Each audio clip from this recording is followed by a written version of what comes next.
Hello and happy Monday. As you just heard, I've got my mantle clock back online, and so throughout this um, live, you'll hear a chime, the Westminster chime, every 15 minutes. If um, if that bothers you, let me know on the comments, and I'll figure out how to turn it off when I'm doing these lives. So today, my thoughts are turning towards depression. The three kinds of, the three biggest complaints right now that I'm hearing about are anxiety, stress, and depression. We've already talked about anxiety and things that you can do in order to help mitigate that. Um, and so today we're going to talk about depression. Now, depression and stress have a lot of very similar symptoms. And so some of the things that we're going to talk about tonight, you can use for stress if you think it's stress that you're dealing with, or you can use it for depression. Now, what we're going to do tonight is make a tea. And because it takes so long to steep a tea, I'm going to tell you what we're doing, what kind of tea we're going to make today, and then we'll go in and talk about the depression. So tea is probably the most common way of introducing herbs into your system. And each of the herbs have different medical capabilities, and so we mix and match to both taste good and also to take care of whatever medical issue that we're dealing with. So today what we're going to do is we're going to put together orange peel, roses, and skullcap. Now we're going to talk about each one of these a little bit later in the program, but those are the three that I've decided to use today. Now, again, because they all have different medical issues, what I'm going to do is I am going to use 40%, which in this case is a teaspoon. Yep, that's a teaspoon of orange, 40% of roses, which again is a teaspoon, and then 20% of skullcap, which will be half a teaspoon. Oops. Okay. So they're all in my teacup. I've got the water that was boiled on my stove, and I'm going to put that right in here.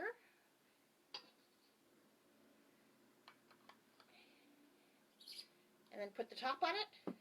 I'm going to let it sit there and steep. Now, when you're making tea for medicine, you need to let it steep for 15 minutes. If you don't let it steep for 15 minutes, what you're going to get is the taste of the tea, but you're not going to get the medicine out of the herbs. So for that, you have to have either boiled the water in a kettle on the stove, or you can boil the water in an electric kettle. But what you cannot do is use microwaved water. Now, I don't know the science behind this, and I'm good with that because I know it's true. Microwaved water does not stay hot as long as boiled water does. And you can do a science experiment. If you're still doing homeschooling, this is a good experiment for one of your kids.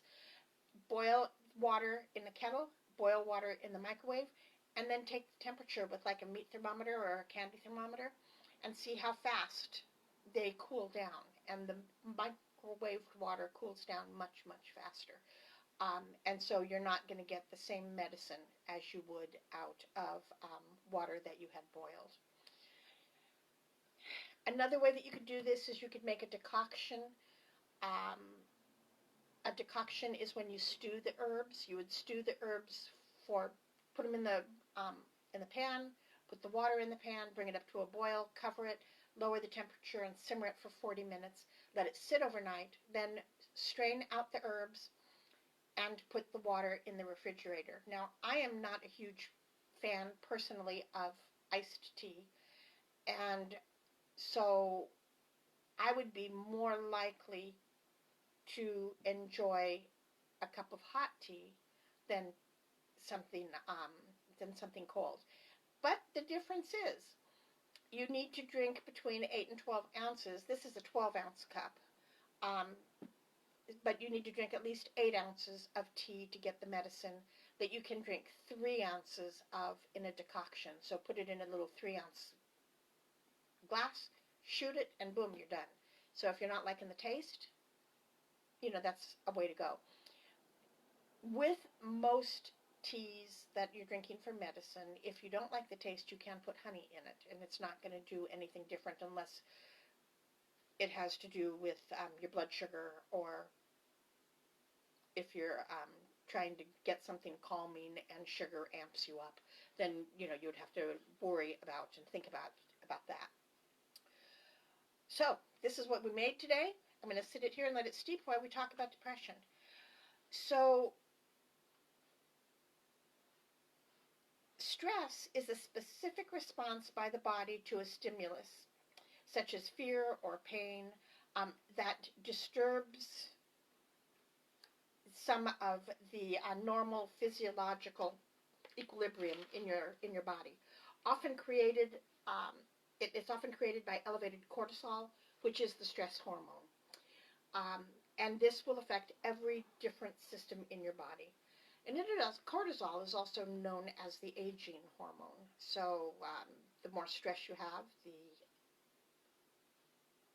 older you look after a period of time. Depression is a condition of general emotional dejection and withdrawal. Sadness, greater and more prolonged than warranted by the reason by which it has made you depressed. Symptoms for depression and for stress can include a lack of energy, but it can also be insomnia, a general lack of interest in life, and not willing to do much at all. There's two kinds of depression. There's situational depression and there is clinical depression. Clinical depression is something that goes on for a very long time. Situational depression is what you're suffering from right now, because as soon as life gets back to normal, you're going to get back to normal, and you're going to go do the things that you want to do. You'll have the freedom of movement that we used to have and enjoy that we don't have now. So most folks right now are suffering from situational. So that doesn't necessarily mean you need to go to the doctor and get strong antidepressants. This is something that you can take care of here in your house. So let's see. We already talked about this. Some of the herbs that you can use. Lavender is a great help for depression. It is used for restlessness, insomnia, nervousness, which are all symptoms of depression. Lavender you can use as a tea. Lavender is kind of an acquired taste. Not everybody likes lavender, but pretty much everybody likes rose. But you can also use it as an essential oil and put it on the bottom of your feet, or you can put it around your neck in an amulet if you have a diffuser amulet, so that you're smelling it, and that will help. Rose is an excellent relaxing agent. It soothes the nerves, and the flavonoids present in rose exhibit antidepressant properties, and it has been proven to reduce the pathological cause of Alzheimer's degree. It is also a mood enhancer. So if you're depressed and sad, it will make you a little bit happier. It is, and so that's why we put it in the tea here, is because I can feel happier. Orange is a stimulant, and it gets you moving.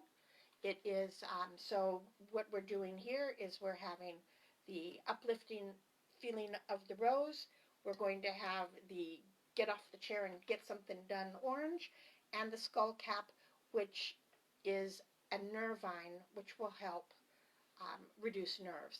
Now, if you recall, and if you watched the one on anxiety, we also used skullcap for that because it is an anti-anxiety, which plays a part in depression.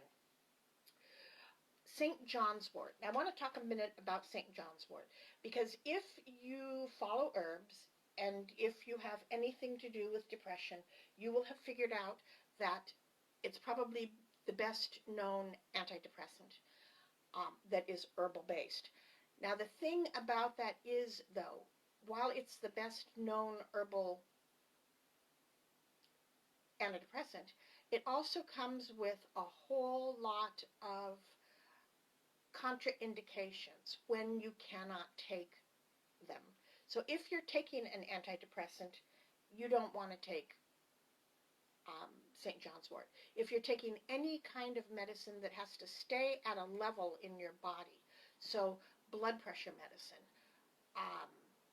if you are on a blood thinner, if you are on birth control, it will cycle all of these medicines through your body faster, and then you're not taking the correct prescribed dose. And so your blood pressure could go wonky, your blood sugar could go wonky, you're not as protected from your birth control as you thought you were. These are things that you need to be careful. If you have Alzheimer's running in your family history, there is some indication and some concern that St. John's wort might contribute to dementia.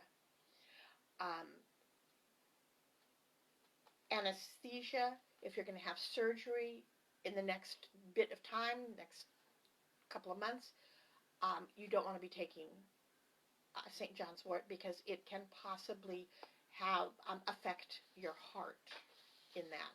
If you have attention deficit hyperactivity disorder, if you have bipolar disorder, these are all things that can be affected by St. John's wort. So don't do it. It's not a good idea. It is, if you're deciding to take St. John's wort, absolutely talk to somebody first. A doctor, a naturopath, an herbalist, a pharmacist, anybody, any one of those should be able to give you some helpful hints on whether or not you should take St. John's wort. Valerian is another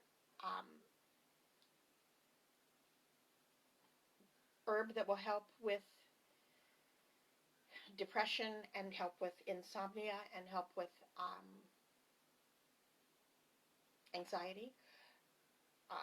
The trouble with valerian is it smells like dirty socks. So if you're going to take it, you probably want to take it in a capsule because otherwise it just does not smell good.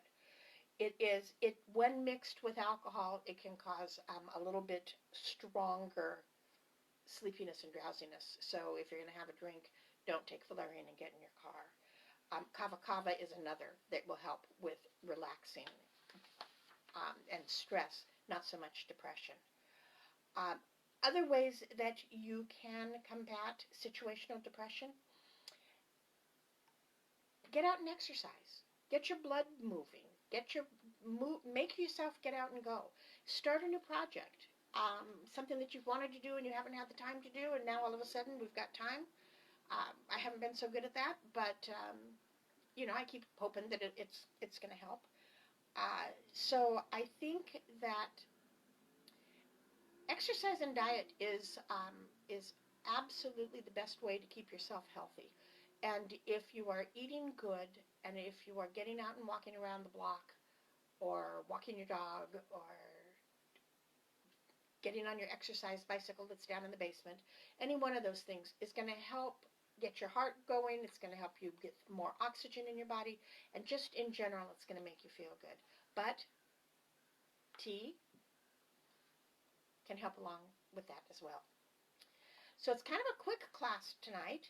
I did want to talk for a minute about what's going to happen over the next week. We have got a ton of stuff coming up this week.